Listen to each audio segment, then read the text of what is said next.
How's it going, everybody? I'm Andy Sean. That's a twist, isn't it? I am Irish Benjamin 57.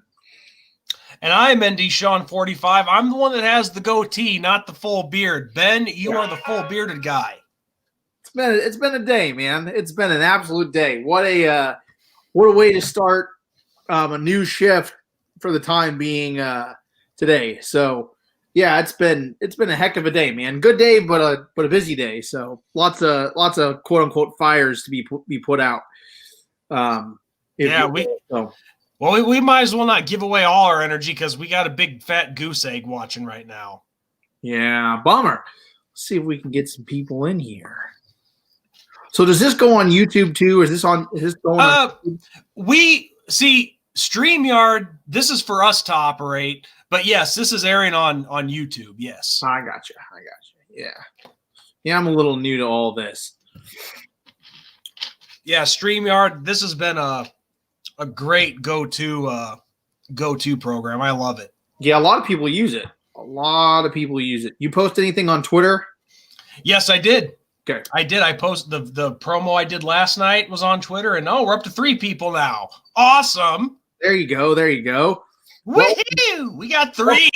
Welcome in.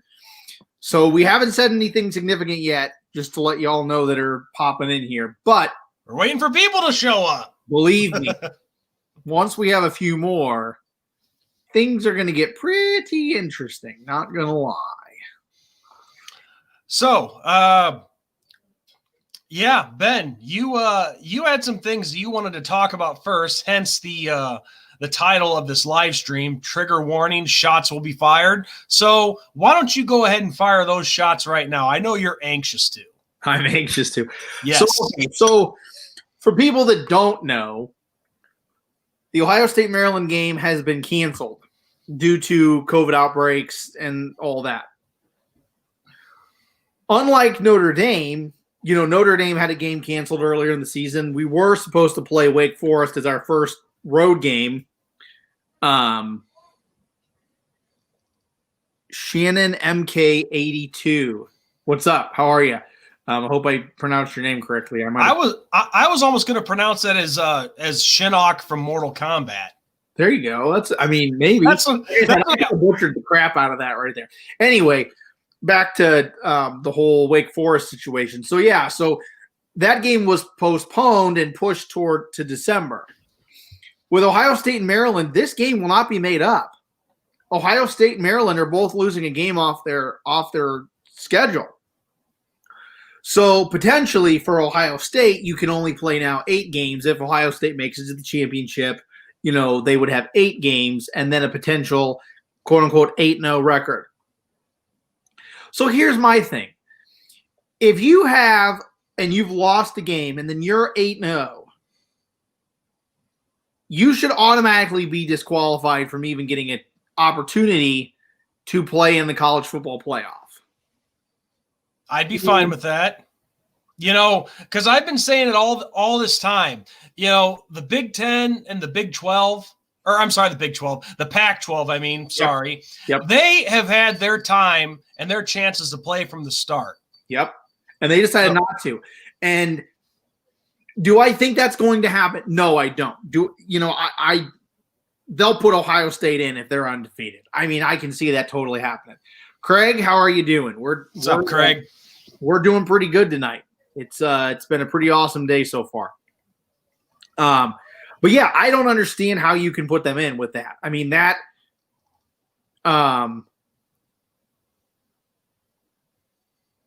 Sean St. Louis, okay. St. Louis or St. Louis? Is it French? But anyway, yeah. So I don't know.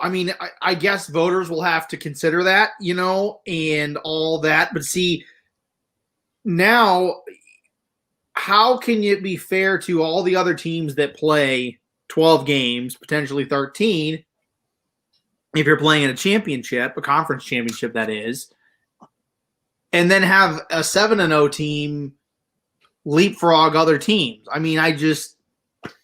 It's not right. Here's it's not the way I look at it. Okay, say that Cincinnati goes the whole way. say Cincinnati, because Cincinnati's undefeated right now. They're in the top 10. So is Brigham Young. Yeah. Say that both of those teams go undefeated.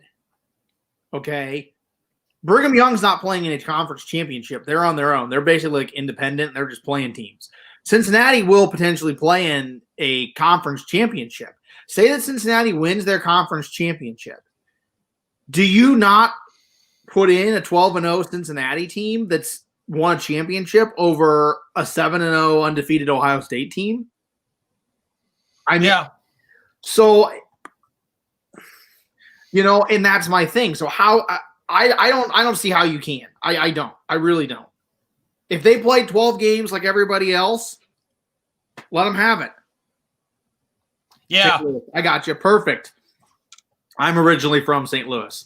I would say Ben's your man when it comes to St. Louis, not me. Huge Kyron. I was talking Kyron Williams up at the beginning of the season. I'm disappointed in Jordan Johnson, to be honest with you. I was hoping to see him, and we haven't seen him really. We've seen him one time, and that one time we've seen him, he got penalized for unsportsmanlike conduct. So whatever. But yeah, so there's that shot. The other shot. So Pat Narduzzi of Pitt. Oh, I heard a little bit about this story. Decided to take some shots at Notre Dame. Basically, in few words, saying that he doesn't like the fact that Notre Dame is basically getting like the royal treatment, and they only get to play one season in the ACC and then can scurry back to independence. But see, here's my thing with all that, okay? I get that people are going to be a little salty about all that, and I understand that. I get it, But is this coming because you got your ass whooped by Notre Dame? I'd say it's that. Yeah. He's pissed off because we humiliated his team in front of a national audience. But of course, Pat Narduzzi, he wouldn't be the first one to say this kind of crap. I mean, I don't know. I mean, what does he care if we're in the conference or not? I mean, everybody was expecting us to just struggle because we were in a conference, right? I mean, and if you think that all that stuff, then why didn't you beat us? I mean, there's that. I mean, honestly, it just, I find it absolutely hilarious, and it's sour grapes. And, I don't think you should be talking any trash if you didn't win a game. Hey, to be fair, the ACC wasn't obligated to do anything for us. No, they're the ones who, and they're the ones who offered. No, they bent over backwards for Notre Dame, and I'm very, very grateful for all that, because I mean, what a season it's been, But I think they saw what it could pay dividend wise if they could get Notre Dame convinced to join permanently. I mean, as a full-fledged member in football.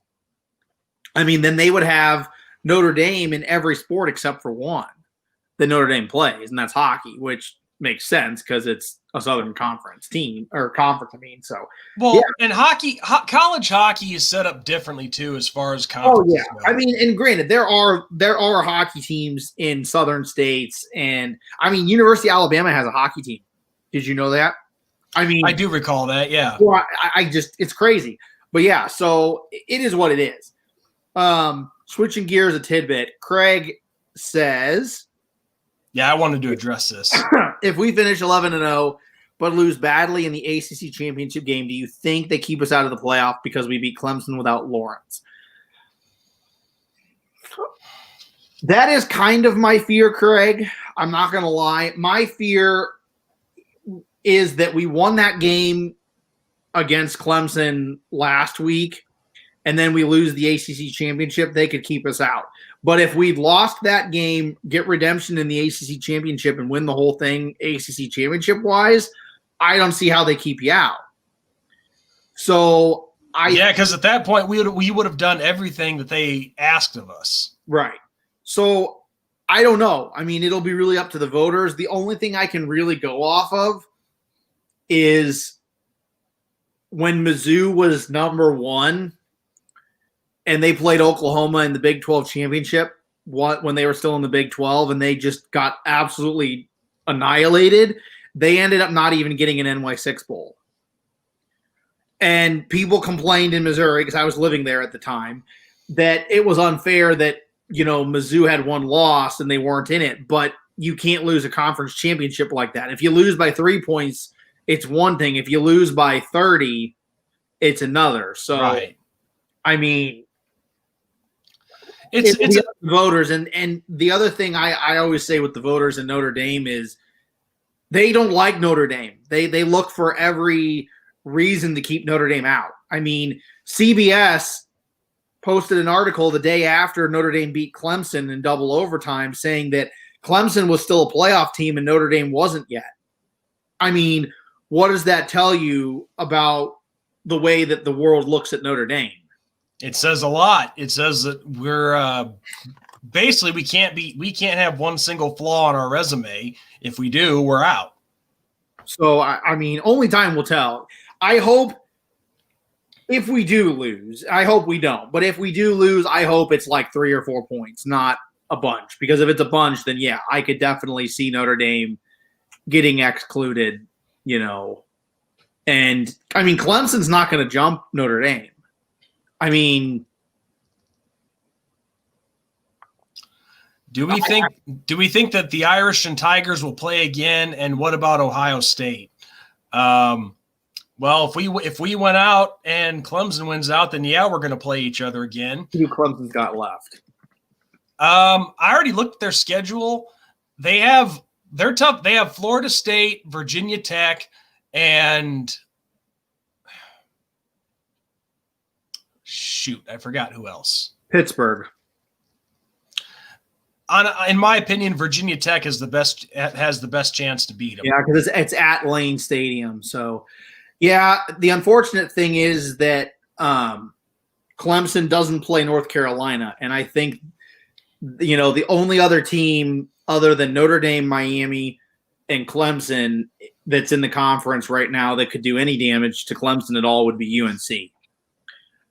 So yeah, I definitely think that it's a rematch between Clemson and Notre Dame.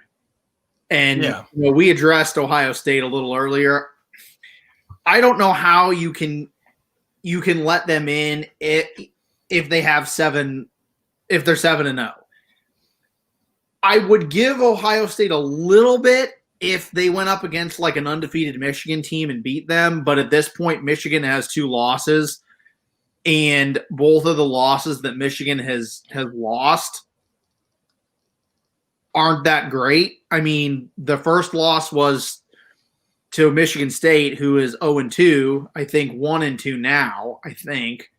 And then Indiana, who's undefeated. But I mean, unfortunately, really, I mean, Indiana has to play Ohio State, so then we'll find out. Unfortunately, I could see that happening where if Ohio State goes undefeated, they're going to get in just because, like they're a name and the committee loves them. The brand, whatever you want to call it. Yeah.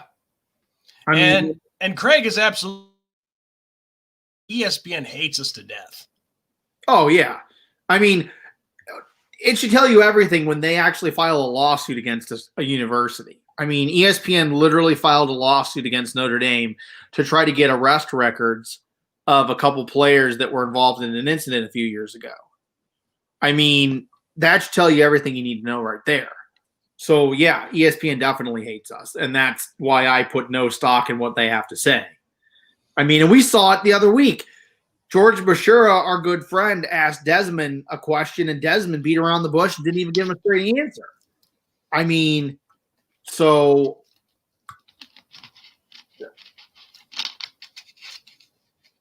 yes, Bob,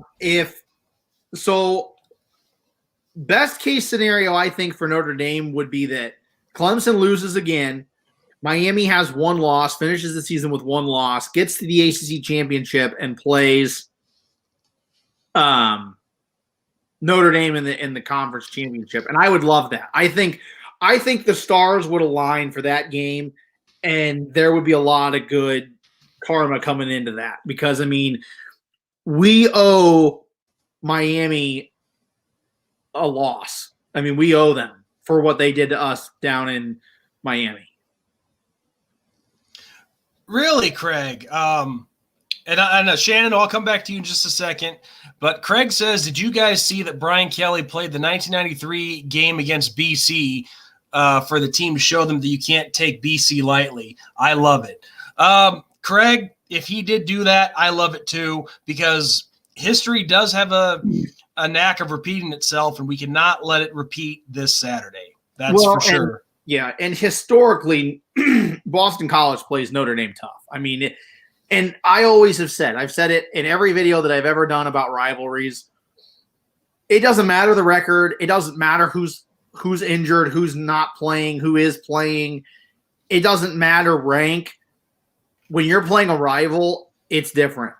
It really is. I mean, and that's like that at every level, not just college and pro, elementary, little peewee, to middle school ball, to high school ball, to all the way up to the professionals. I mean, it is what it is. To answer Shannon's question, he asks, I want to ask about the elephant in the room. What about Alabama? Well, if they go undefeated and win the SEC championship, they'll have earned it. I mean, they played a full schedule, nothing but SEC teams, so why wouldn't they deserve it? It will be – so Alabama's got a couple games on the horizon that I think will really, really tell a story for them, because we really don't know what Alabama is yet. They really haven't played anybody. I mean, they beat up on A&M, and A&M beat Florida, and I'll give A&M that. But it was at the very beginning of the season, and everybody was still trying to get their crap figured out because of COVID. So I don't think that the A&M team now, if they played Florida today or Saturday, that they would beat Florida.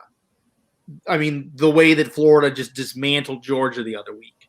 So if Alabama can get to the SEC championship and, to me, beat Florida soundly, then I will be a really, really big believer in Alabama.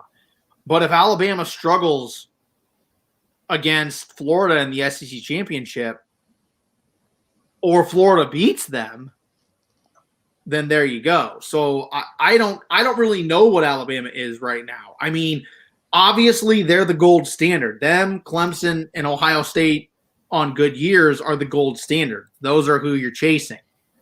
Yep. Notre Dame is right below their level. So, I mean, I can't discount them because, I mean, you got Saban and that coaching staff. I mean, Alabama's a threat every year while Saban's there. All right, Ben, let's take this guy as if he's serious. Mr. Jeff Withers here says, Notre Dame students rushing the field was a disgrace to the university and the football program. They need to be penalized. I have a perfect answer for that. I'll let you answer first, but I have a very, very logical. Now, when I say logical, okay, I'm going to go with like example setting. But I think somebody's just jealous because we're winning and his team's not. That's what I think it is. That could be. So here's my thing. Okay. I get that it's a COVID year. I get all that. And yeah, you got to be careful with all that. It is what it is.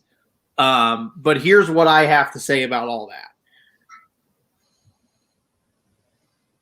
The example was already set for the Notre Dame students by their fearless leader in Father Jenkins.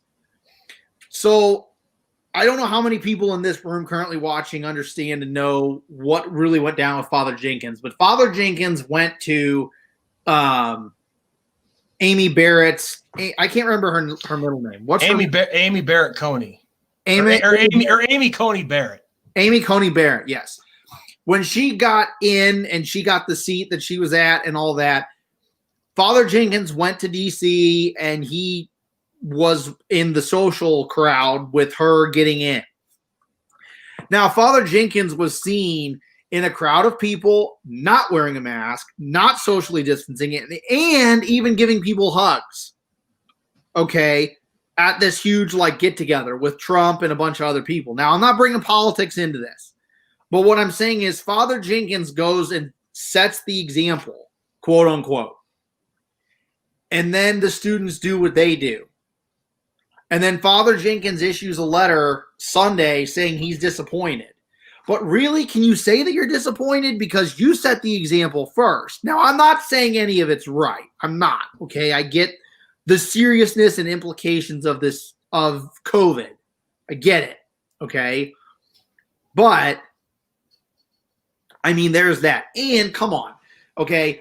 Not to give anybody a pass or an excuse. I mean, they're college students, right? I mean, did people not go to, I mean, how many of us went to college and did we obey every single rule that college gave us?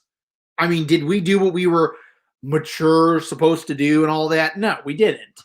And you really think that just because there's a virus going on, that that's going to stop the students? I mean, we had a virus when I was in college. We had H1N1 raging when I was there. Nobody did what they were supposed to do in that. So, yeah, it's crazy.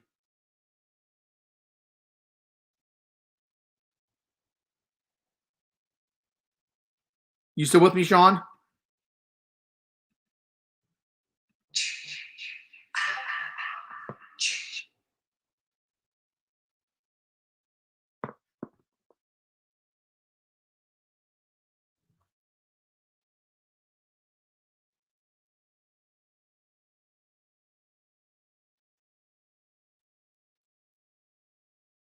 Uh-oh, lost Sean. That's weird. I don't know how I'm going to get him back. That's interesting. I don't know what's going on. Well, I guess the show will keep going. There's Sean. You back with us? Technical difficulties. It happens. Weird. Okay. So, yeah, I mean, I don't know what you were going to say to that. Yeah. No. You came in, Ben Agnell. Agnell. I don't know how to pronounce your name. I apologize. Yeah, we talked about it a little bit before you came in. I don't think so, Ben. I really don't. I don't see how you can allow a team that has a maximum of 8, maybe 9 games if you win your championship in over a 12-0 or 11-1 team that played a way harder and longer season than you did. And Craig, don't take him seriously. It's Troll City. What more can I tell you? Yeah, let him do that. And we like Buzz. Hear yours. Aren't Irish, you're American. And he's speaking in the Gaelic language. Well, I mean, if you want to get really technical, we're I'm of Irish heritage, yes. Right. We're of Angel with 2 L's. Got it. Cool. That's neat. I like that. Yeah, we're of Irish heritage. Our families are originally from Ireland, but we're not. No. My family is originally from County Kerry. But yeah, you know, we're American by birth, Irish by the grace of God. That's how I always that's how I put it.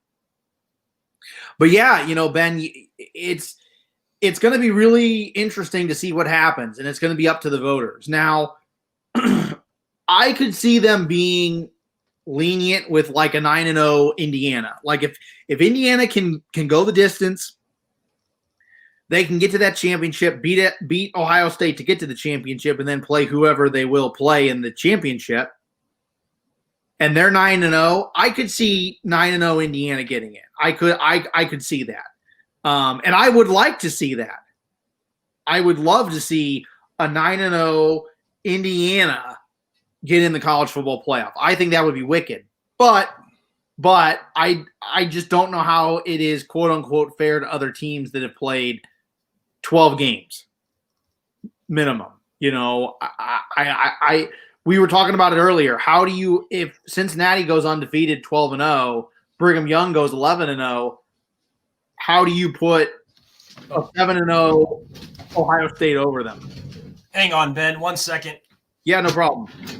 Yeah, I mean it's going to get really interesting. I don't know. I mean, we'll see what. I think the first set of the top 4 rankings for the playoff will be a very, very big indicator of what's actually going to be expected from a quote-unquote Big Ten, Pac-12 school.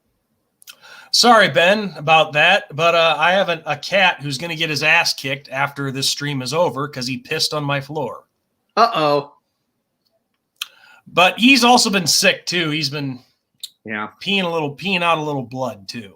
Uh-oh. Yeah, maybe it's a bladder infection. That's actually a really big indicator of a bladder infection is when they're actually not going in the litter. So I understand that. Been there, done that with my cats, so I get it. So anyway, I didn't mean to interrupt you or cut you off. Hopefully I didn't. But we like Buzz. Yes, County Kerry. County Kerry is where my family came from. The southwest of the island. But yeah, it's very interesting, you know, with all of this, with the Pac-12 and the Big 12, actually Big 10 playing. It makes it very interesting because you can't, for them, they can't lose a game. I mean, you lose a game, you're done. I mean, you think like having to really go 12-0 is going to be ridiculously hard. Going 7-0 or 8-0 is your only hope of sniffing the playoffs this year. So, I mean, one slip, you know, and you're done. I mean, you can't do what like A&M's doing right now. You can't have a slip up and then catch back up. That's not going to happen to the Big 12 or Big 12. Gosh dang it. The Pac-12 and the Big 10. Like I said, I can't say it enough. I mean, if you didn't play from the start of the season, then you shouldn't be able to qualify for the playoffs. Yeah, no, I totally agree. Because you have the other 6 conferences, the ACC, the Big 12, the SEC, the American, the Sun Belt, and Conference USA. Now, granted, you know, the American, Conference USA, and of course the Sun Belt, we don't exactly think powerhouse programs when we think of those conferences. No. But you know what? They're still out there busting their asses week in and week out, and they've been with, you know, the rest of us for the start of the season, the whole way through. But no, you got the Pac-12 trying to start their own little union out there. You have the Big Ten, which really I think it was their the conference commissioner that screwed them. Because I know a lot of those guys wanted to play, so I'm not going to be, you know, too hard on the schools themselves. But they're busting their asses week in. Did I just echo? No, sorry. I was looking at our stream in the other angle from it. Yeah, no, that was me. Sorry. But that was really my thought was I can't really be too hard on the Big Ten schools themselves because they all wanted to play. It was really their commissioner that was screwing them over. Well, it was their commissioner in Michigan. Michigan was holding up things too, big time. But yeah, I mean, okay, if you look at the top 10, and this is AP top 25. So this is according to the AP. Okay, behind the top 4, you have A&M 5, Florida 6, Cincinnati 7. Okay, Cincinnati is not a Power 5 school. Brigham Young at number 8. Okay, Brigham Young's not a Power 5 school. They're both undefeated. You got number 15, Coastal Carolina 7-0. Number 16, 6-0 Marshall. Okay, so and then you got number 22, 7-0 Liberty. I mean, it's so hard to gauge these teams, you know, because I mean, you don't have that quote unquote sexy win like Notre Dame has. So, you know, Notre Dame beat number 1 Clemson. That's a sexy win. You know, these smaller schools that are in the Sun Belt and the American Conference and stuff, they don't have those wins. But you never know. I mean, we've seen teams in the BCS era that everybody was real down on that said, yeah, they're undefeated, but – and then we saw Utah beat Alabama. We saw Boise State beat Oklahoma. We saw West Virginia torch Clemson. I mean, the list goes on and on and on and on. I mean, and then of course we saw on the flip side Cincinnati just get absolutely demolished by Florida. You know, we saw Hawaii just get absolutely demolished by Florida. I get it. But I mean, it is what it is, and you can't gauge it. You really can't. Craig brings up a good question. How about the SEC canceling 4 games, and now they rescheduled for December 19th, and that is when the SEC championship is supposed to be played. How can that affect them? Good question. I guess it all depends which games are being played that day. Because I guess if the championship is already set, and they're all just 4 games that are, I'm not going to say meaningless, but don't affect the number 1 and number 2, then I guess that'd be all right. Well, but I mean, depending on what happens leading up to that point can be. That's true too. Because if you're like on the bubble, and it could be a situation where, like, let's say Florida slips up. Florida and Georgia have 1 loss, okay? And if Florida beats, let's say, Vanderbilt, they get in, or vice versa. Georgia has to beat Vanderbilt to get in, and that game gets rescheduled. You could be waiting until the very, very, very last second to see who's actually going to be in the championship. You never. I mean, well, in that case, then I would try to play it the day before. Let's see. Here, let's see what the schedule is this week, because I don't know what it is. But it makes sense though, Craig, because everything COVID-wise right now is spiking. I work in education. I work in a school district, and the building that I am currently working in, we are basically averaging a case a day. I mean, so it's that time of the year. It's cold and flu season. Everybody starts moving indoors. You don't get to go outside. You don't get to socially distance. You don't get to do all these things. I mean, and the other issue is with COVID, the symptoms of COVID are very, very popular symptoms with the cold, the flu, sinus infections, you name it. And then people start having to get tested and quarantined because you don't know if it is COVID or if it isn't. So, I mean, and then it becomes a quote unquote witch hunt. So it's very unfortunate that these games are having to be postponed, but unfortunately it makes sense. Okay, Jeff. Okay, there's some truth to what Jeff Withers here is saying about Notre Dame students starting a petition calling for Father Jenkins' resignation after all that, after he tested positive for COVID and whatnot. But let's not make it into something extraordinary. It was 200 plus students. Now, I'm not saying that's not a big number. Of course it is. But compared to a student body of a little over 8,000, let's not be dramatic here. Yeah, I mean, and like I said earlier, they're college kids. I mean, come on. I'm not giving them a pass. I'm not saying it's right. I'm not saying this isn't a huge thing or whatever. But I mean, they're college kids. Do you expect them to obey every single rule? I mean, exactly. Me working today at lunch, the kids are supposed to be 6 feet apart, socially distancing each other from one another. What do? Hey, buddy, how's it going? Right next to one another. Teacher comes over, says, hey, you can't do that. You got to be 6 feet apart. Teacher walks away, rounds the corner, right back. I mean, that's how kids are. I mean, it is what it is. I mean, so I don't know. Now, Ben, correct me if I'm wrong, but are we the only ones to rush the field after a big win this season? No. Okay, so Jeff, what are you getting on our asses for? So no, really, why aren't you getting on the asses of all the other schools whose students have rushed the field after a big win?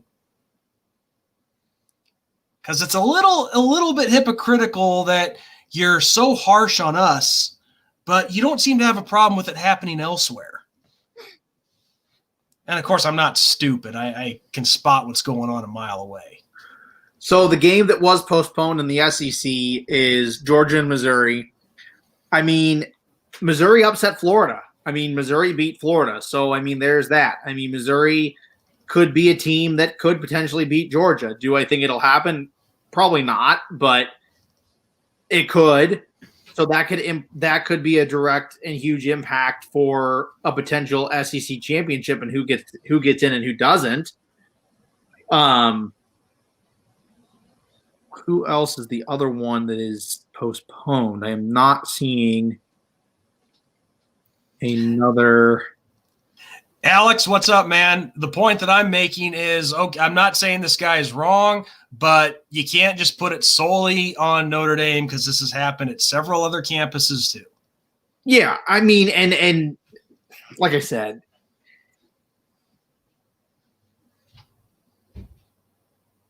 no, I think it was A&M who beat Florida. No, yeah, A&M beat Florida. Sorry, who did Missouri beat? Missouri beat somebody significant. Who was that? Let's look. Yeah, Florida lost to A&M. I apologize. Yes, and I even said that earlier. Duh. It's been that kind of a day, Alex. It's been that kind of a day. But yeah, Missouri beat somebody. LSU. They beat. I can't really give Missouri that. LSU's on a very, very big down year. Well, that was at the start of the season when they were still ranked and all that. So I don't know. I mean, you never know. Florida is clearly the clear-cut favorite in the SEC East. Alabama still has to play Auburn. I know Auburn isn't really anything right now, but as we were talking about with Boston College coming, Alabama and LSU was canceled. Okay, that makes that, and I'll get to that in a second. When it comes to rivalries and stuff, you don't know. I mean, Auburn could be a huge spoiler. If Auburn plays Alabama and beats them, that's huge.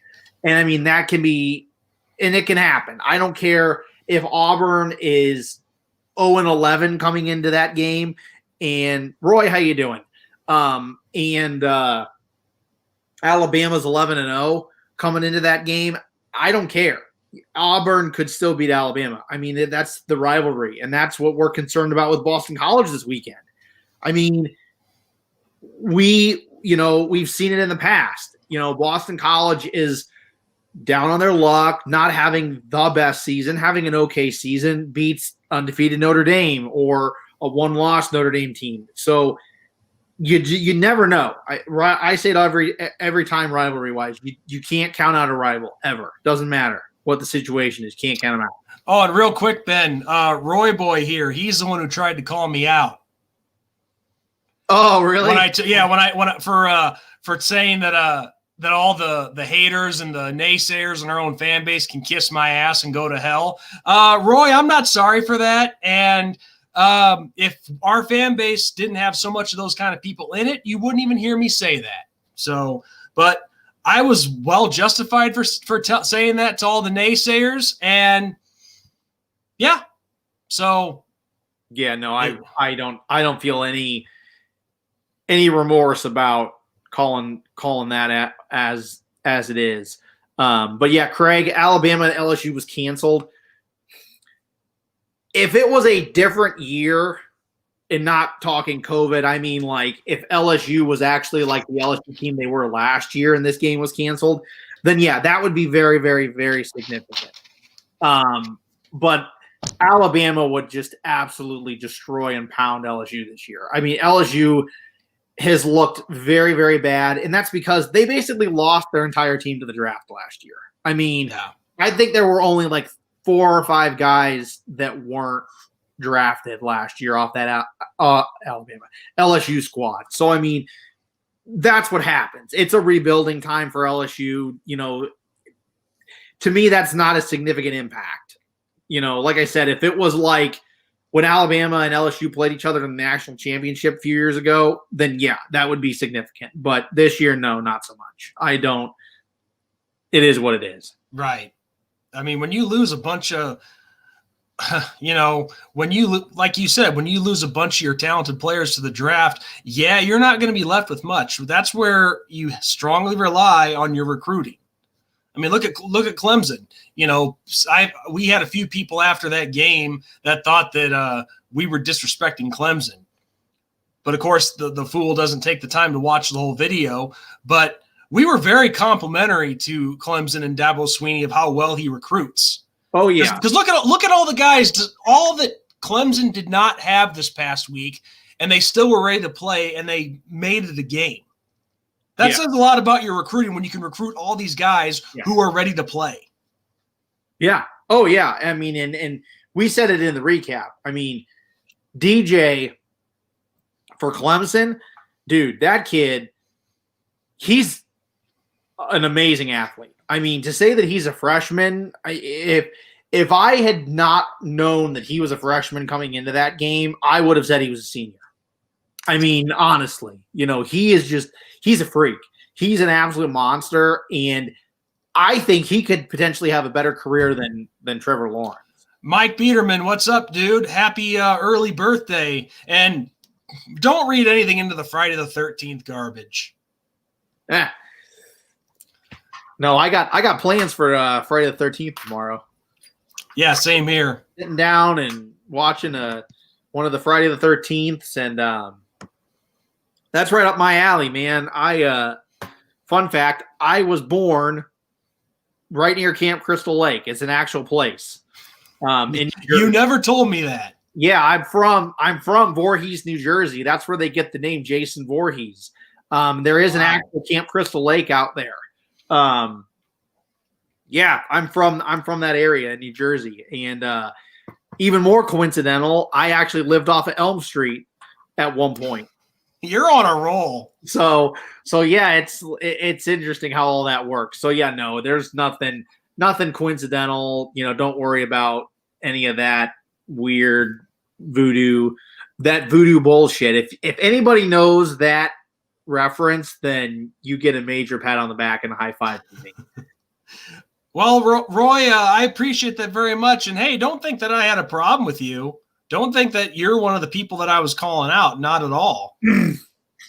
No, you're a true fan all the way, dude. You were never constantly bitching saying, "Oh, well, Notre Dame is going to get curb stomped by Clemson, or their win doesn't count because they didn't have Trevor Lawrence." You know, right. You weren't like one of those people, Roy. The only reason I mentioned you is because you seem to have a problem with me calling out the naysayers and the haters. Right. And see, the issue I think Sean and I have with all that is the fact that it's like, okay, it's your own team. Okay. I get being realistic. I get being nervous about games. I get all that. I mean, like when I see flagrant fouls on the field and stuff, I'll get to your question in a second, Buzz. I'll tell it how it is. I mean, you know, when there's a face mask, if Notre Dame's guilty of it, I say it watching the game. Shit, we got a face mask. Crap, we're going back 15 yards. I'm not going to be one of those guys that's like, well, that's not a face mask. You're blind, ref, and all that. But when you start saying Notre Dame's going to get smoked by Clemson, Notre Dame's this, Notre Dame's that, when you're one of those people, I have no time for you because to me, you're not even a real fan. I get that realistically Clemson is a very, very dangerous team. I get that Alabama's a dangerous team. I get that. I do, believe me. But I will never admit that. I will never say that Notre Dame ain't going to win that game. I will always, always say that Notre Dame's going to beat whoever they're playing every time. Because if I don't believe in the team, why should the players that actually play for them? Why should they believe that? I mean, seriously, I am a backer. I back Notre Dame. If I turn my back and say, you're not beating Clemson, what's the point? Well, Jeff, we just said it earlier, Texas A&M beating Florida. There was some field rushage on that. So go and scold them now. Well, anyway, look at some of the stadiums, even with not even rushing, but like the field. If you look at like how they have people situated, I've seen multiple games at every level, not even like SEC, but like Sun Belt, Conference USA, whatever, and you got people that are clearly not socially distancing. I mean, you can't police all that. It's unpoliceable, and I mean, people are going to be people. I'm not saying it's correct or right, but it's like every single person that goes by the cop speeding, can the cop pull over every single person that's speeding? Exactly. I mean, come on, Now going to We Like Buzz's question, what do we think of sports like rugby or hurling? I have actually been to Ireland twice. I've been there once. Oh, you have been there once? I've been once, yes. I've been to Ireland. Awesome. Well, let's see. When I was over there, I was at I didn't see a hurling match over there, but I did see a Gaelic rules football, a Gaelic football matchup, the All Ireland final. That day it was the semifinal, and this is back in 2012. It was between County Mayo and Dublin. I have been to a Shamrock Rovers game while I was over there, which was a lot of fun. I'm not a huge soccer fan, but it was great. Shamrock Rovers, man. Yeah, it was pretty cool. We actually got to meet the team as they were getting off the bus because they played. See, my buddy Shamrock Jerry, he took us down to County Cork that night, and the Rovers, they're based out of Dublin. So the Rovers were the away team against Cork City FC. So we actually got to meet a couple of the players as they got off the bus, which was pretty cool. Yeah, that's wicked. I did see one hurling match in my life, but that was on the University of Notre Dame campus for an exhibition. Yeah. Yes, I've been inside Croke Park for that All Ireland semifinal, and I took the Croke Park tour last winter when I was over in Ireland for the second time. Yeah, that's so cool. I didn't get to do all that, but yeah, I've been to Ireland. Rugby is a monster sport, man. I played it a little bit in high school. We kind of had like intramurals in high school. It's a rough game, man. We have a huge rugby league here where I live. Actually, one of the teachers that I am very good friends with, you look at her and would not think that she plays rugby, and she plays rugby, and she's a monster. So, yeah, no, I love rugby. I love hurling. I'm a huge soccer freak. I grew up in a soccer town. My dad played varsity soccer all 4 years in high school, so I come from a big soccer family. The area I'm now in isn't as big. The school that I work at, though, high school-wise, we have a very, very good women's soccer team. The women got to state the other year. Unfortunately, couldn't finish it off, but love that. But back to rugby, yeah, rugby is brutal. There's like three sports that if you play that sport, you're a monster. Rugby, hockey, and football, man. You play those sports, you're just asking for a butt kicking, man. Those are rough sports, dude. So I don't follow rugby religiously, but I did have ESPN on at like 4:30, 5 o'clock in the morning once on Saturday. Probably watching Australia play. Well, it was the All Blacks against the Lions Club. Oh, was that New Zealand? Were you watching New Zealand? Yeah, it was New Zealand, the All Blacks. Yeah. That's their nickname, the All Blacks. So don't think it's a racial slur, people. That's what they call them. The New Zealand national rugby team, they're called the All Blacks because they wear all black uniforms. And then the other club they were playing against was it was Lions, just spelled just like the animal, but I forget what league they're a part of.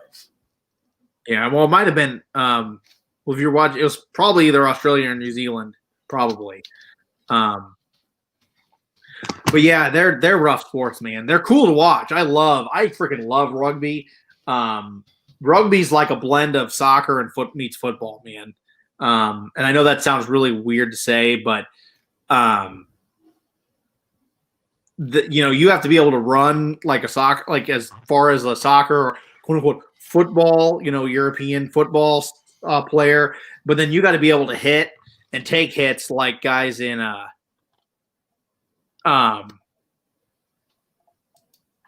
in actual football, American football, I should say. That's what the actual term is. So yeah, no, they're rough. They're cool to watch. They're a lot of fun to watch, but they're rough, man. And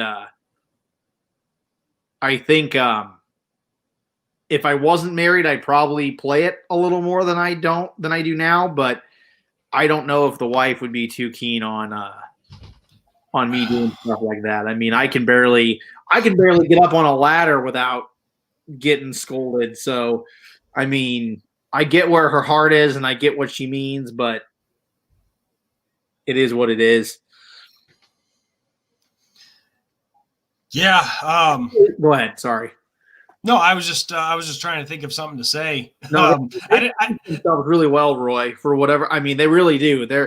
I agree. I can't believe there aren't more fights, but they really do. They police themselves, and I guess they're just used to the banter and trash talk that goes on in those hits. I mean, because yeah, you would think that they would really, really get into more fights, but they don't.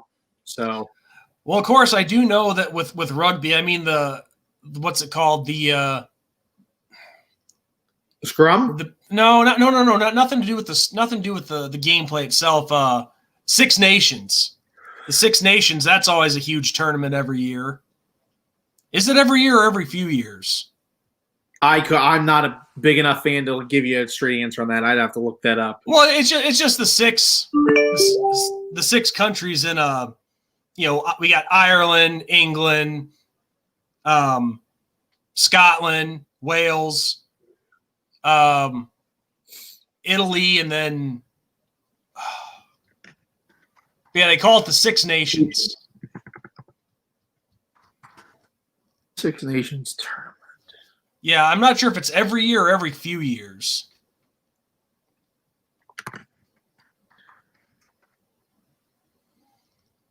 Yeah, Ireland, it's basically all the countries in the United Kingdom. It's played every year, Sean. It is every year? Okay, I was thinking it was only every couple of years. I think you're thinking the World Cup with soccer. No. And there's a World Cup of rugby, too. Yeah, no, I thought what I was meaning is I think you were thinking like the way that they do it with the FIFA World Cup, because they do it every 4 years with FIFA, as opposed to every year or every 2 years, kind of like the Olympics every 4 years. So, France is that Six Nation that I couldn't think of. Yeah, it's the Six Nations is played every year, and yeah, We Light Buzz said it every year.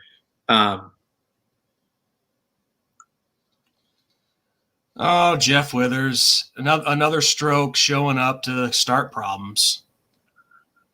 Scrum, thanks, Ben. Yeah, no, those scrums, man, they really get in. I mean, yeah, what happens at the bottom of those piles and stuff? I mean, and for all of us that have played football, I mean, when there's like a fumble or whatever, and if you're at the bottom, oh my God, you're getting spit on, bit, scratched, kicked, punched, eyes gouged. I mean, it's yeah.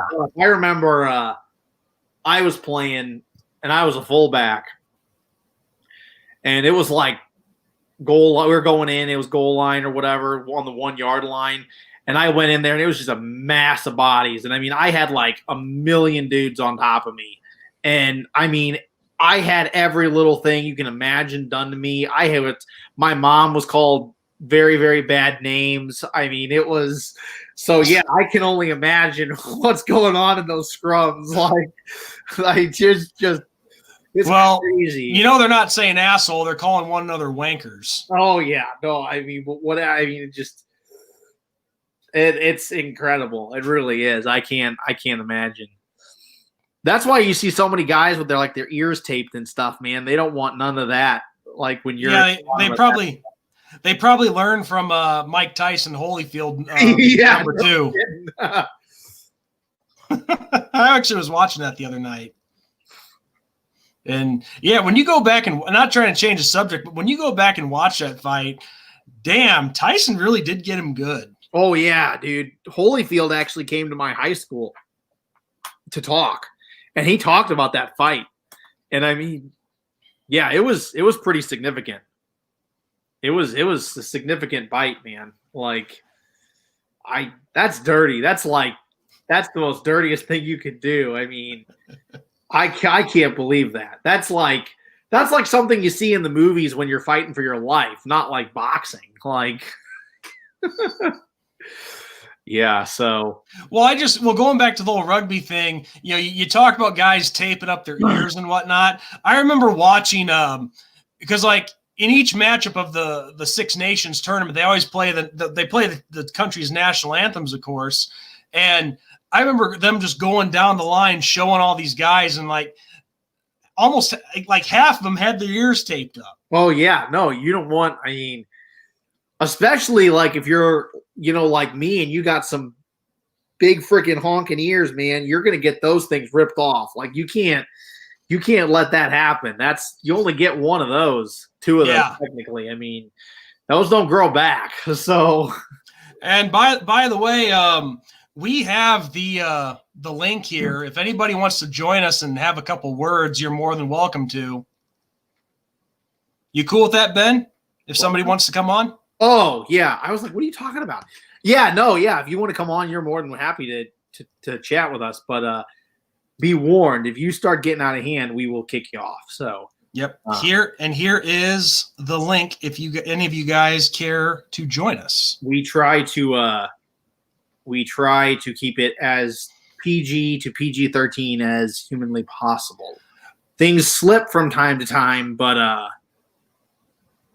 we try really hard. Well, look at it this way: the movie Beetlejuice, even that was a PG movie, and that had an F-bomb in it. Well, but I mean that was back before the ratings were what they are now. I mean, you got to remember Jaws was PG. Well, that's true too. That's true. It was a different kind of PG. So anyway, yeah. But yeah, we got some interesting games this weekend, man. We got a big rivalry between Iowa and Minnesota, the battling for the Floyd of the Rosedale. I know Sean's a huge Hawkeyes fan. Yeah, I appreciate the sarcasm there. We got the battle of the winless teams in Penn State and Nebraska. That should be a lot of fun.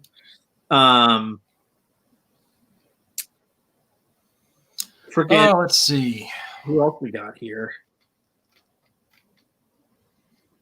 Oh, another big one. Illinois versus Rutgers. 0-3 Illinois and 1-2 Rutgers. Whew. It's a big game. This one could be kind of interesting. Miami and Virginia Tech. Could you see Virginia Tech pulling the upset? Yeah, Virginia Tech has talent. I mean, you got to remember, Virginia Tech beat Boston College 40-14. Oh, hey, we got someone wants to come on. Craig wants to join us. Sure. All right, hang on one sec, Craig. Let's get you on here. Welcome, Craig. How's it going? Can you hear us? Pennsylvania. Yep, there you go. I can hear you. Can you hear me? Loud and clear. So what's on your mind, dude? The floor is yours for a few minutes. Yeah, it's a little. Oh, well, I'm just excited about the game. I sent a thing to you saying I think we'll win 34-14 over Boston College. Reason being, I think we will start off a little slow, but I just think we have too much talent, and I think after halftime we'll just pull away. I think so too. I mean, I know everybody's. Well, I know everybody likes to talk about the past and BC, spoiling winning seasons and all that, but I don't see it happen. I think Coach Kelly has these guys. He has them grounded. He has it really hammered into their heads like you can't take any opponent lightly. I think we're going to mop the floor with BC on Saturday. Yeah, I mean, yeah, for me, it's more of mindset. You can't take them lightly mindset-wise, but Notre Dame should just blow them out of the water. I mean, I don't expect a very close game at all. And Roy is saying that Virginia Tech is favored in their matchup with Miami. Really? He says. Well, the funny thing is I know a lot of Penn State fans. Half though. It's not a lot.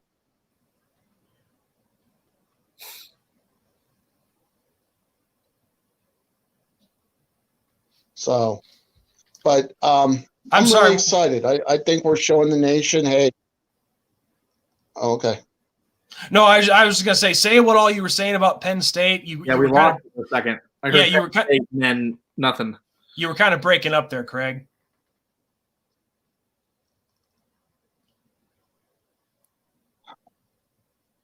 Oh, I'm sorry. It could be the weather here in Pennsylvania.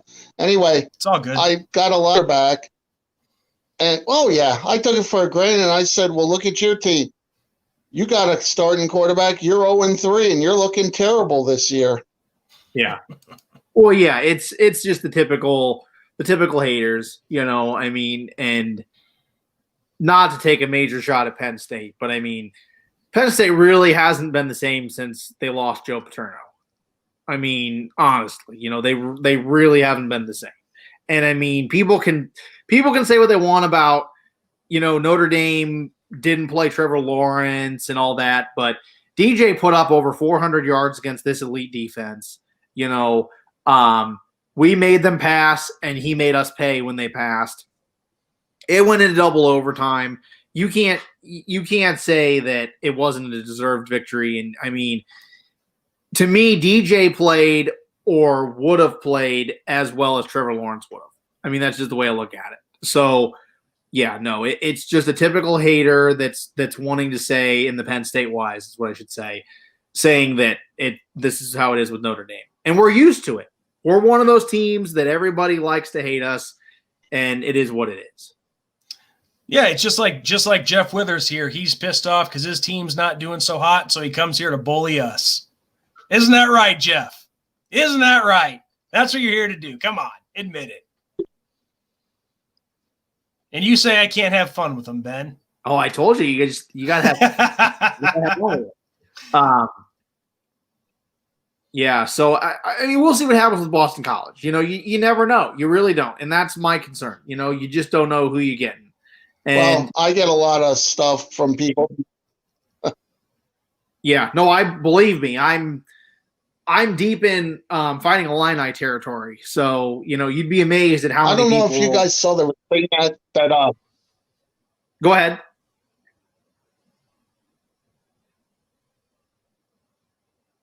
It's all you, dude.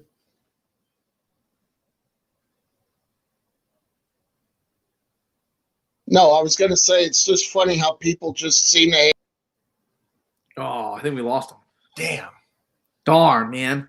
But yeah, back to what I was saying, Craig.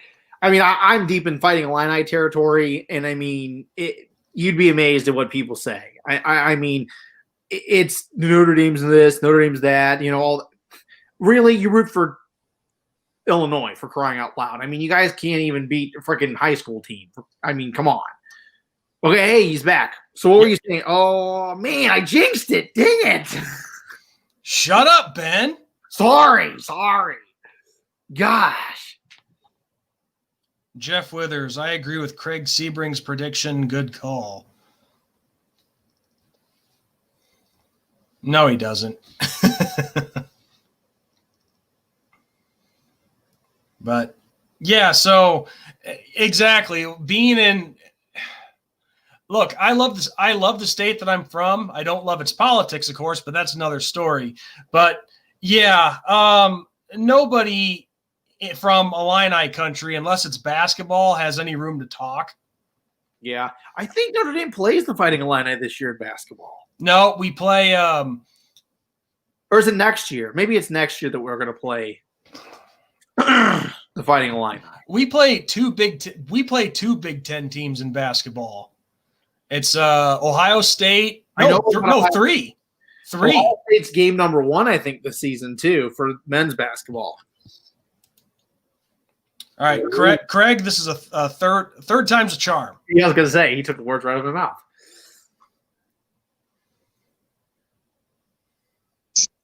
Sorry about this. I think it's just the weather here is just kind of cutting me off. I apologize. No. It's okay, dude. It's all right. Girl.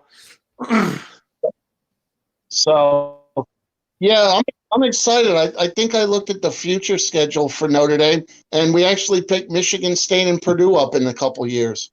And I love when we play Michigan State and Purdue. Oh, yeah. Purdue I'm fine with, but don't get me started on Michigan State. If you guys have been watching me for a while, you know my history with Michigan State, so I will not comment on that. Yeah, no, it's everything is right in the world when you actually play Michigan State and Purdue. I mean, I wish there was more room on the schedule for games like them. I really do, but yeah, we have some interesting future opponents. You know, we got Alabama in the future, and A&M, and of course Michigan State and Purdue. So I think we got Ohio State in 2022. Yeah, I forgot about Ohio State. Yeah, that's exactly right. Yeah, so I mean, and then of course we play the almighty South Florida Bulls 2 more times. Yeah. Hey, we tied the record with them, so we can't take them lightly. They beat us once and we beat them once, so that's true. That's true. I'm not going to take anything away from South Florida. Although that 2-0 victory felt pretty good, though. It's just too bad, like that matchup against Alabama couldn't come a little sooner. But I still think even by the time we do get there, they'll still be good. They'll still have a crap load of talent rolling in, so it should be a good matchup still. Of course, I'm pretty sure Saban will be long gone. So maybe they'll be carting him out on a wheelchair. God, I think he'd be like 72. Yeah, he'd be pretty. Yeah. But I mean, heck, look at Paterno. Oh, that's cold. That's cold. Well, shoot, I think Bear Bryant, he actually passed away 4 months after he coached his last game. Yeah. Well, look at what's his name? K-State had a coach for a long time. Snyder. Yeah, Bill Snyder, like in his 90s or something. So, I mean, it can happen. Well, even look at the lower classes. Grambling, Eddie Robinson. Yeah. He was there forever. Like years. It can happen. It really can. I mean, and heck, look at what the White Sox did. You guys something. Go ahead. Sure. What do you think of Deion Sanders being a head coach at Jackson State? I didn't even know that he was a head coach. Yeah, I didn't hear about that. He just got it a couple months ago. Yeah, he's going to be the head coach for Jackson State. And his son just committed. He was a quarterback. And he committed, I think it was from one of the Florida schools. And now he's going to play for his dad at Jackson State. Oh, no kidding. That's awesome. Yeah, I think it's more of like, no offense to Deion, I think it's more of a really big way to get people interested in you is hiring someone like him.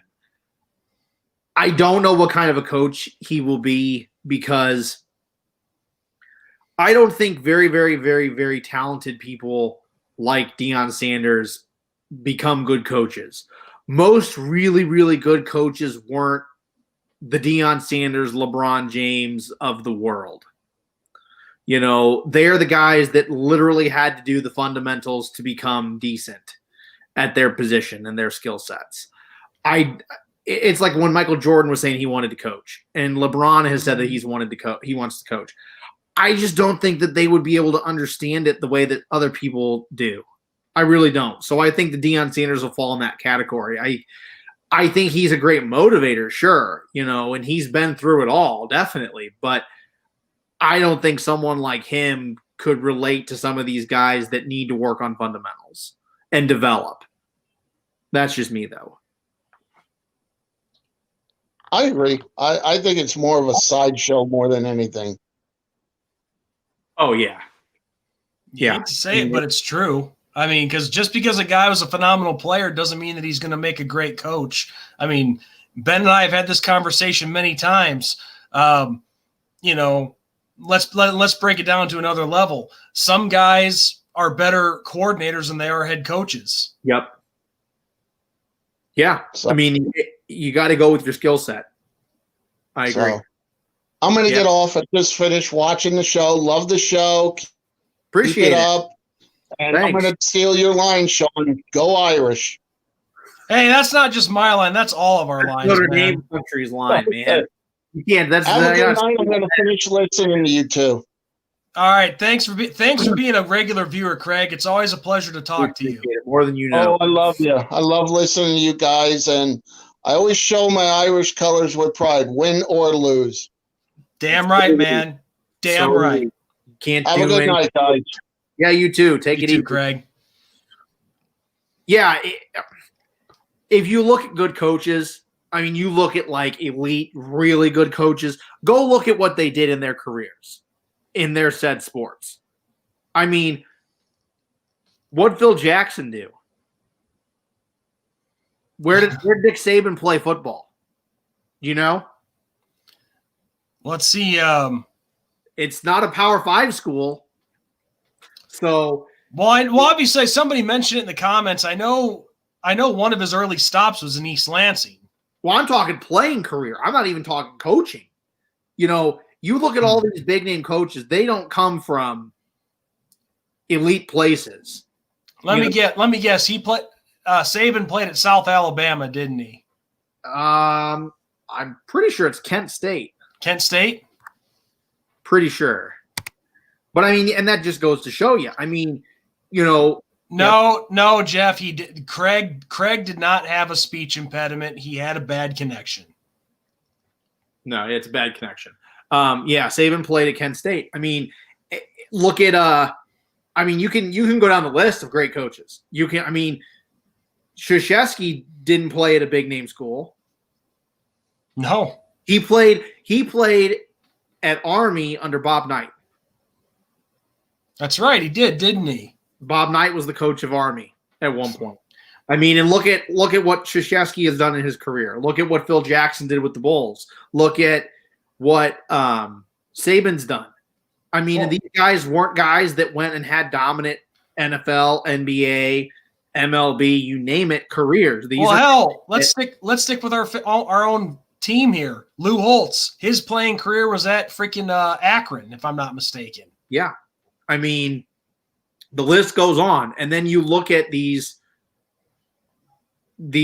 coaches that try, that are the Jordans, the LeBrons, the Deion Sanderses of the world. It just isn't meant to be, you know. There's nothing wrong with that. I mean, it doesn't make you any less of that powerful, amazing athlete that they once were.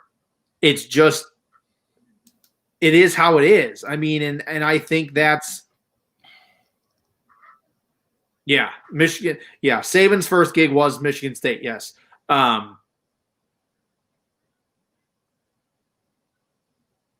What's my line? Dating myself? Yeah, I'm old.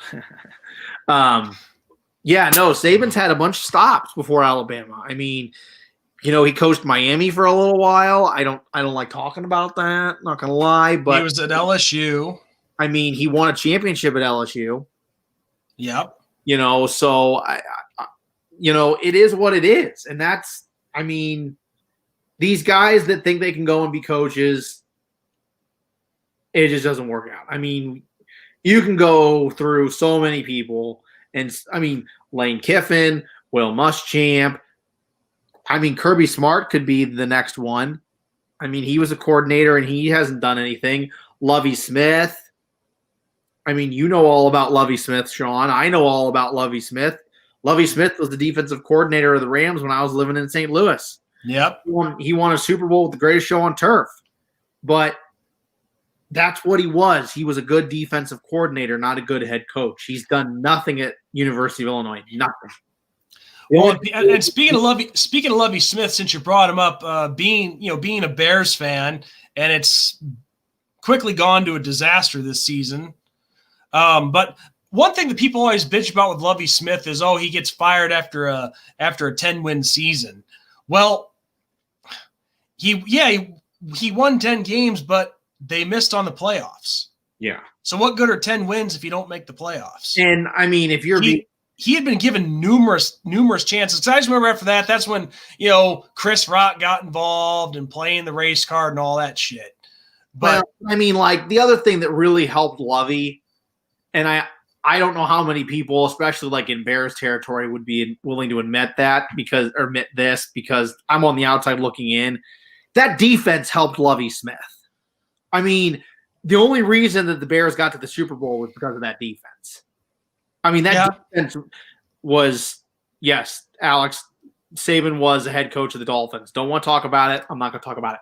But yeah, I mean, that defense was elite as you can get.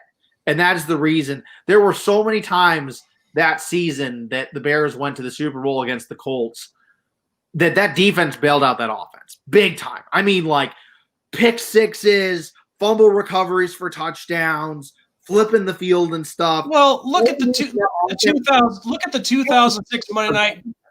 The 2006 Monday night matchup against the Arizona Cardinals. Yeah, I mean, and Romeo Crennel just going ballistic after that. Yeah, they are who we thought they were.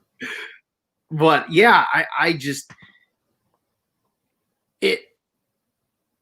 you have to look at it at every angle. And the Bears, the reason that they struggled and was because that they just didn't have an offense. The offense, you got to have a somewhat decent offense. And that thankfully is Notre Dame's, that's going good with Notre Dame. We have an elite defense and our offense can do just enough to win games. The Bears were like right on that edge, man. Well, and for the longest time, there was no quarterback. Right. I mean, you guys had Rex Grossman for crying out loud.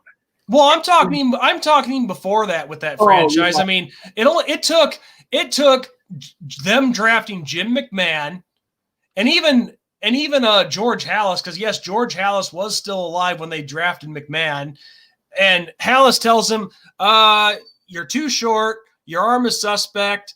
You got a bad eye, and you should probably go to Canada." And this is what McMahon says to George Halas. "Well, what'd you draft me for, old man?" Yeah. But the point is, it took Jim McMahon going over Mike Ditka's head to actually get some change with the offense for that franchise. And even that lasted only while he was there. I mean, like we say, that's just how it goes. I mean, it is what it is. But yeah, expectations not too high in Champaign-Urbana. Yeah, I totally agree with you, Roy. I mean, we both of us live in Illinois, and I've been here long enough to see, football and all that here, and I can go through the list of teams here. Okay. Best team in the state of Illinois, college-wise, Northwestern. Second best team, Illinois State. Then University of Illinois. I don't know. I'd say Northern Illinois is ahead of the Illini. I don't pay enough attention nor know enough about Northern Illinois to give a good enough assessment of that. But I mean, Illinois State's gone for titles in the last couple of years. I mean, so they can just get past North Dakota to be great. No, I'm just saying in the state of Illinois, I would say Northern Illinois is probably ahead of the Illini. Yeah. That's all. Although they just got whooped the other night by Central Michigan. Holy cow. But yeah, I mean, the Illini could be good if they could get rid of Lovie Smith, in my opinion. If they could get rid of him and get somebody that's halfway decent that actually knows what they're doing, then they could be a little bit more dangerous. But I mean, and it's not even just in football. I mean, basketball, they're finally starting to turn it around, and I will say that. But years past, they just haven't been able to. They haven't been able to recruit their own guys. There have been guys that are from Chicago, Decatur, Peoria, that are big name high school athletes in basketball, and they're not even considering the University of Illinois. Not even on their radar. I mean, what does that tell you about a program? It says the program is consistently bad. And, I mean, look, I'm sure even these recruits understand that, some programs that they look at, they're going to go through a rough patch.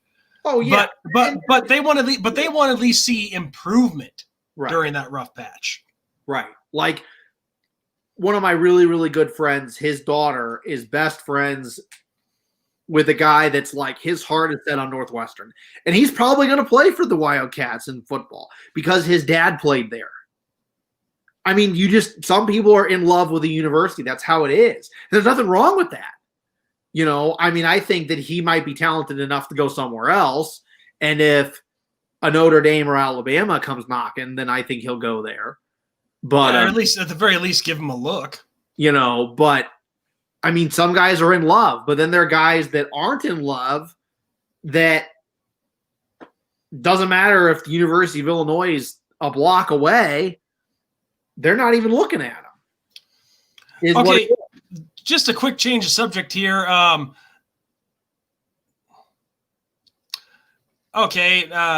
Jeff Withers is coming at me a little bit. Is South Alabama University, or am I thinking of North Alabama? South Alabama is a university. That's what I thought. Lou played at Kent State. Is that Coke you're drinking or rum? Nope, there's no alcohol in this Diet Coke, man. But Lou, I think it was Akron, and we were talking about Saban played at Kent State. Well, I thought that Lou was an Akron Zip. I don't know where he played. I have to look. Hey, that's why we got the internet. Yeah, this live stream is getting ready to be done deal, man. We're almost at the end. Let's see here. Okay,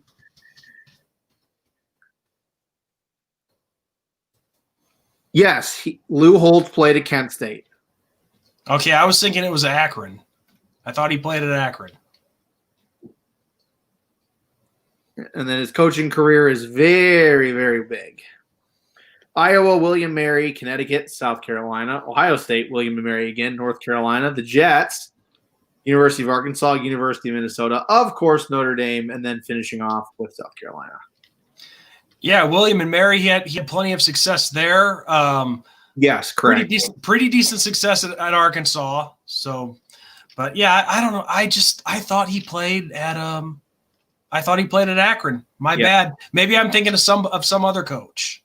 Yeah, Craig, to say what you're saying. Yeah, South Alabama is the Jaguars. I went to Western Kentucky, and when I went there, they had just joined the Sun Belt, and one of the teams on the schedule in the Sun Belt at the time was South Alabama, the Jaguars. So yeah, nope, I totally agree, and yes, there is a South Alabama.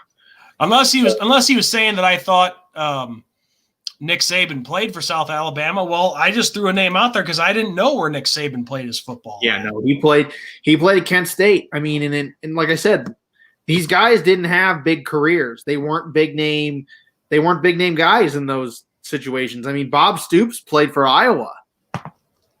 I mean, Iowa's a Power 5 school, and Iowa's a very, very good school. I won't diss Iowa, but I mean, he didn't go and be an All-Pro in the NFL. I would diss some of Iowa's fans.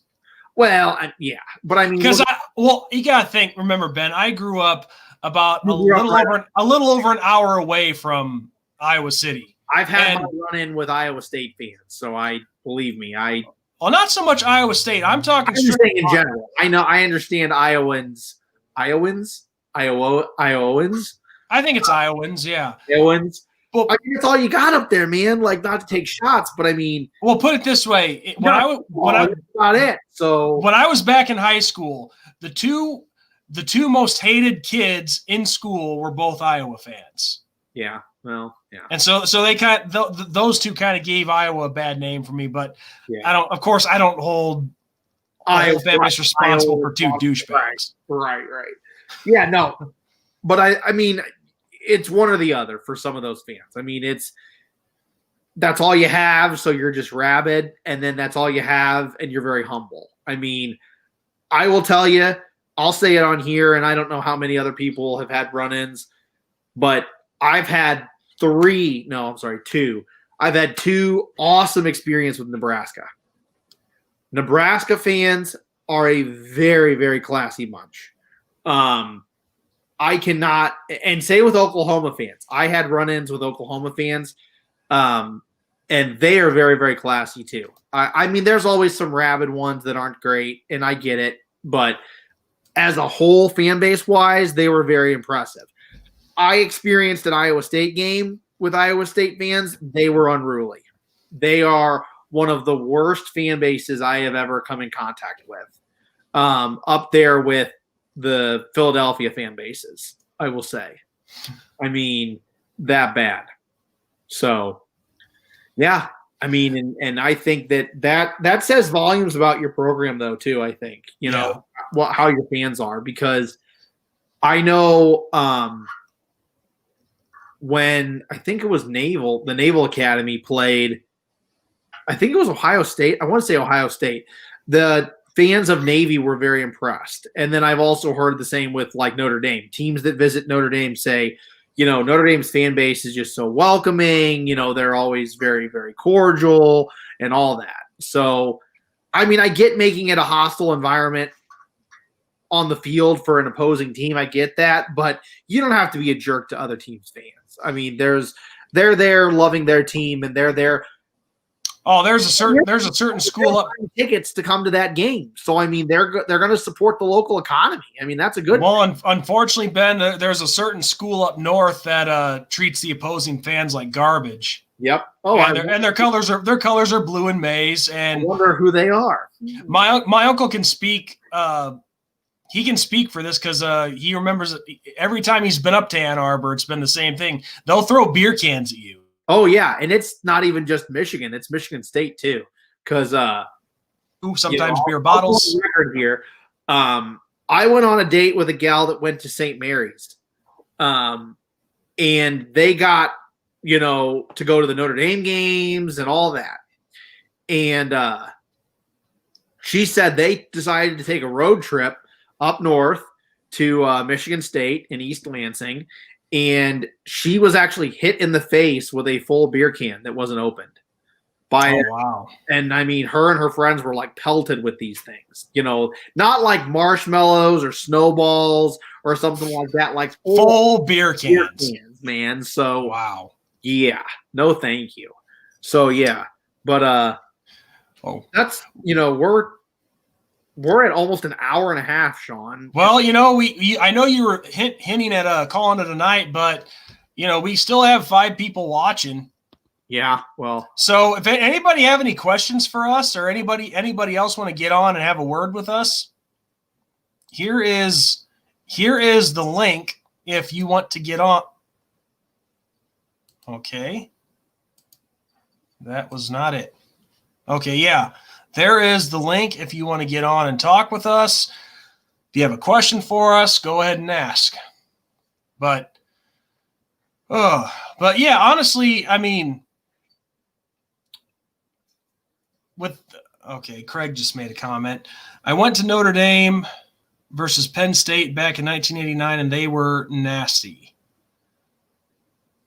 I can believe that. One of my uncles almost got into a fight with a Penn State fan once. It was at the what was it? What's that famous bar in South Bend? The End Zone or something?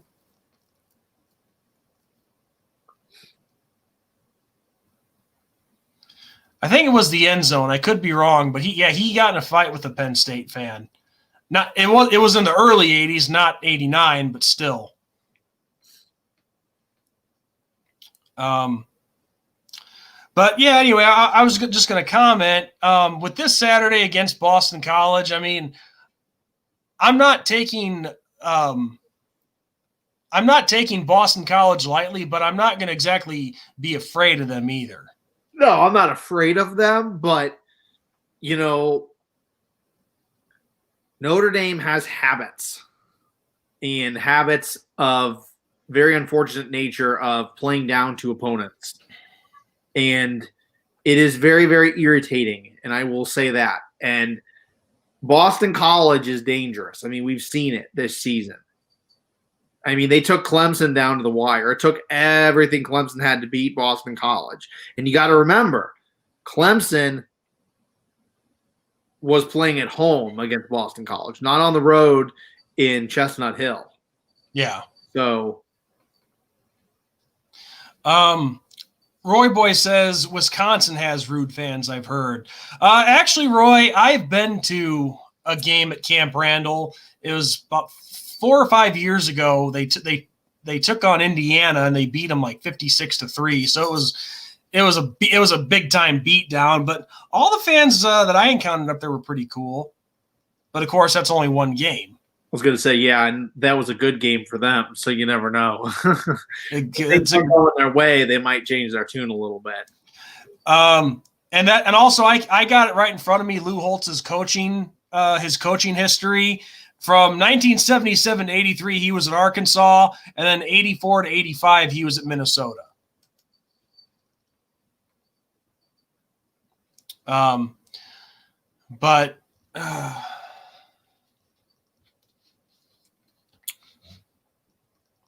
But yeah, still waiting for questions from you guys if you have any. Ben and I are gonna try to make this a more regular thing. Maybe I can't say weekly, but when we get time, we'll definitely do a lot more live streams.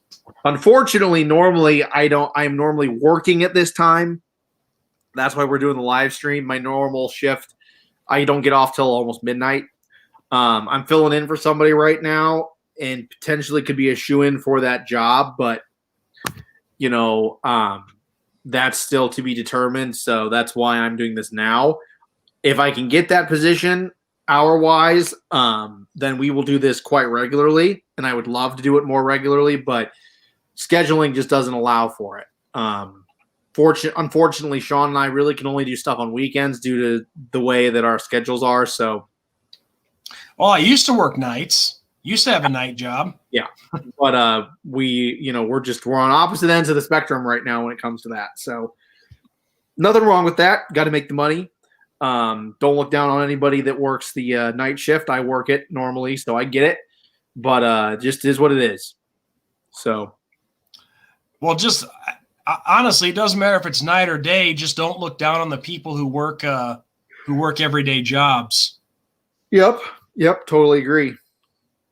Because it's funny, I'm not going to say where I work, but I will say this: I am a machinist for a living. You got people out there that look down on professions like that for whatever reason, and if any of you guys are Alabama fan, when I say Alabama, I mean the country band Alabama, 40-hour week for a living. Listen to that song. Yep. There's a lot of people that work jobs that aren't exactly desk, glamorous desk jobs. Yep. But they're jobs that have to be done. Yep. Because myself personally, I don't care what anybody does. You could be freaking working on Wall Street all the way down to working at a gas station. I don't care. It's all about, being it's about being productive. And Jeff, I'm not even trying to get to ESPN. Yeah, if you're wanting to work for ESPN as a Notre Dame fan, you got bigger problems right there. Yeah.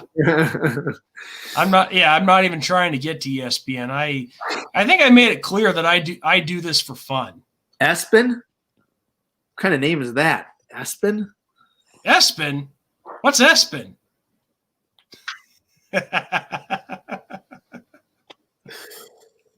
Get a pat on the back if you know that reference. The any key. Where's the any key? How many people would get that reference, I wonder? Press any key to continue. Where's the any key? Hey, as long as you're not going trying to buy a blinker fluid, I think you're all good. Yeah, we can only hope, Roy. But yeah, I think the stream is about done, man. I'm getting ready to fall asleep myself. It's been a long day. But yeah, I hope so too, Roy. I really do. I hope exactly. Yeah, who would want to work for ESPN? They just laid off 500 workers. Not me. Pay up salaries, man. You can't pay everybody. You can only pay the big namers. Get it? Hey, I'm just curious. Speaking of ESPN, the Paul Feinbaum show, how much do you think their hair crew makes? The person that does their hair. does Paul Feinbaum even need somebody to do his hair? Nobody who's on that show really has any hair. I was gonna say, I'm like, wait a second. That's what that was a joke. Yeah, I'm tired, man. Ugh.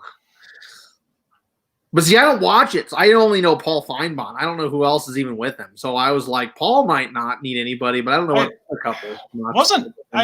I was thinking Booger McFarland was with him, but I could be wrong on that. Yeah.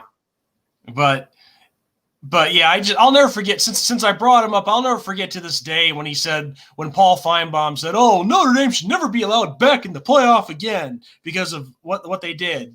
I'm like, okay, you got who was it? Oklahoma that's been there 4 times and hasn't won.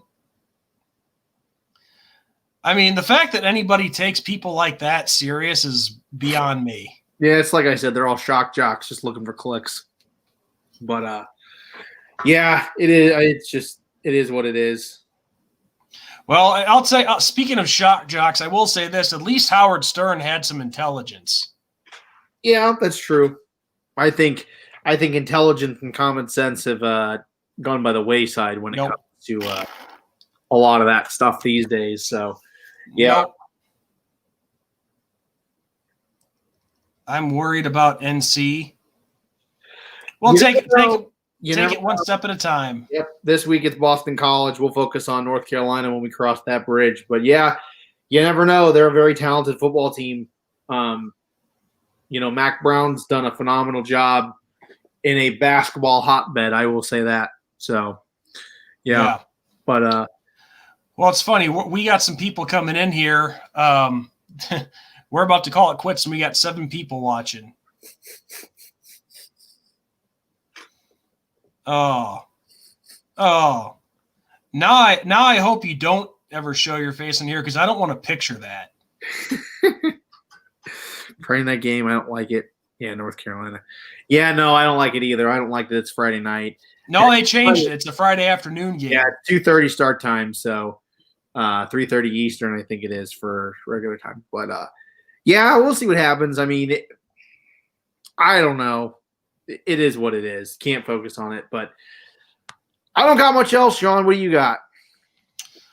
Not much. Just you guys can always catch us. For our when we do our recaps Sunday night, and then we usually release the preview for that week's game on Tuesday nights. And obviously, after this week, there won't be a preview because we got a bye week next week. Yeah. And then North Carolina's after that. So, but yeah, just be on the lookout for the post game on Sunday night. And, if people that might like the channel, spread the word. The more subs, the better. Yep. The more, the merrier. So, yeah, I'm out of stuff to add. But other than that, this is technically our second live stream because we had George and Lisa on the first time, which was a panel discussion. But for a live stream that's just the 2 of us, I'd say it turned out pretty well. Yeah, can't complain. Can't complain. So, but yeah, hope you guys enjoyed it. Hope we gave you something to enjoy anyway. And we'll definitely be doing another one again. And hope to see you all back. Yep. Have a good night, everybody. Yep. Have a good night and God bless. Go Irish.